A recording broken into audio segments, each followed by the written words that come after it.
Hip mobility is key for spine function, for knee function, for just lower extremity dynamics. And one of the ways that we assess it is with your hip flex, with you seated in this position on the table. What you are going to do is sit up nice and tall and put your hands on your hips. This just allows me to see that they're keeping their hips level when I'm testing their internal and external rotation in this position. The first step is to test them actively. They are going to bend one leg just to get it out of the way.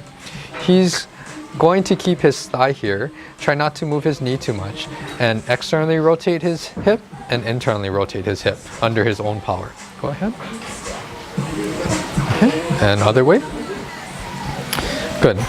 Then the next step is I'm going to test this passively. I'm going to test his external rotation, try to see where I feel that resistance, and I am looking for about 40 degrees of hip external rotation that's relatively functional and normal. Then I'm going to test his internal rotation passively. Again, keep his thigh here and just test that hip internal rotation. And this way I'm looking for about 30 degrees for normal mobility.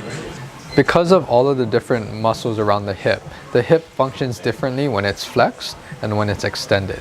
Therefore, we test hip internal and external rotation when their hips extended and they're lying on their stomach as well. In this position, I am going to have him bend his knee.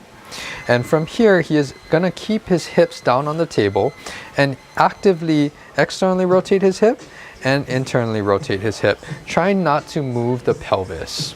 Go ahead.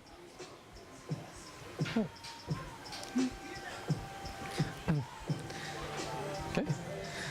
When you're watching them doing this actively, keep an eye on their hips to see that they're not going into hip flexion or they're not doing anything like hip hiking or rotating their hip excessively. Next, I'm going to keep his hips here and I'm going to test him passively. I'm going to rotate his hips and his femur externally and try to check his range of motion here when I feel that resistance. And then I'm going to take him into internal rotation and check where I feel that resistance.